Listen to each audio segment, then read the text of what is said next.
Flight जिसमें 35,000 feet की ऊंचाई पर अचानक से सब कुछ ठप पड़ गया था।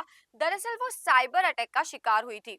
आपको बता दूं कि वियना से दिल्ली आ रही एयर इंडिया की फ्लाइट अचानक नेविगेशन फेलियर का शिकार हो गई। और अब सामने आया एक चौंकाने वाला सच। जी हाँ, ये हादसा किसी तकनीकी गड़बड़ी का नहीं बल्कि साइबर अटैक का नतीजा था।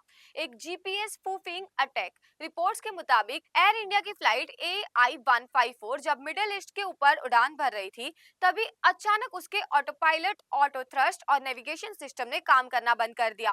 फ्लाइट में बैठे यात्रियों को कुछ समझ नहीं आ रहा था, जबकि कॉकपिट में पायलट्स मैनुअल कंट्रोल में विमान को स्थिर रखने की जद्दोजहद कर रहे थे।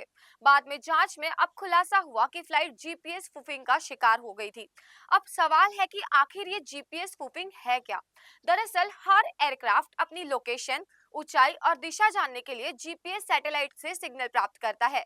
लेकिन जब कोई हैकर या दुश्मन देश जमीन से फेक सैटेलाइट सिग्नल भेजता है, तो जो असली सिग्नल से ज्यादा ताकतवर या बेहतर टाइम्ड होता है, तो विमान का सिस्टम धोखा खा जाता है।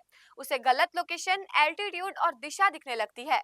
पायलट्स को लगता है कि वे सही रास्ते पर है, लेकिन विमान असल में किसी और दिशा में जा रहा होता है। विशेषज्ञों का कहना है कि ये साइबर वॉरफेयर का एक नया रूप है। जीपीएस स्पूफिंग से न सिर्फ सिविल एविएशन बल्कि शिपिंग और डिफेंस सेक्टर तक खतरे में पड़ सकते हैं। कई बार ऐसे हमले ईरान, इराक, ब्लैक सी और रूस के आसपास के इलाकों में देखे जा चुके हैं।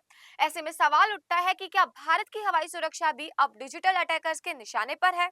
क्योंकि इस तरह के स्पूफिंग अटैक से विमान कंट्रोल खो सकता है, दिशा भटक सकता है या फिर रडार से गायब भी हो सकता है। गनीमत रही कि एयर इंडिया के दोनों पायलट्स ने सूझबूझ और अनुभव से फ्लाइट्स को मैन्युअली ऑपरेट किया और दुबई में फुल इमरजेंसी लैंडिंग कराई। बिना किसी नुकसान के सैकड़ों यात्रियों की जान बच गई। लेकिन इस घटना ने एक बड़ी चेतावनी दी है कि आने वाले वक्त में आसमान में उड़ते प्लेन्स को सिर्फ तकनीकी खराबी से नहीं बल्कि साइबर अटैक से भी बचाना होगा।